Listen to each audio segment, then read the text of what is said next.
మన యోగా మరియు ayurvedic science ప్రకారం మనం పీల్చే గాలి మన శరీరంలోనికి వెళ్ళిన తరువాత 5 భాగాలుగా విభజన చెందుతుంది. అందులో మొదటిది ప్రాణవాయు. ఇది ఛాతీ రీజన్లో వ్యాపించి ఉంటుంది. రెండవది సమానవాయు. ఇది ఉదర రీజన్లో వ్యాపించి ఉంటుంది. మూడవది అపానవాయు. బొడ్డు కింది రీజన్లో వ్యాపించి ఉంటుంది.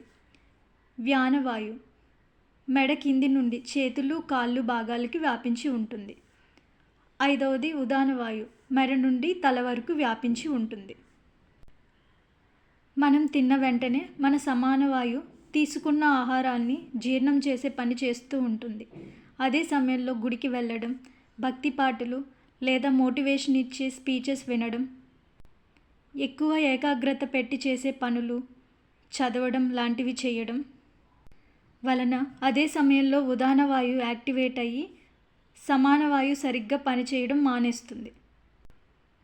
అందువలన మనం తిన్న ఆహారం సరిగ్గా జీర్ణం అవ్వకపోవడం వల్ల ఇండైజెషన్, అజీర్తి, స్టమక్ బ్లోటింగ్స్, తేన్పులు, స్టమక్ పెయిన్ మరియు తిన్న ఆహారం నుండి సరైన పోషణ కూడా మన శరీరానికి అందించబడదు.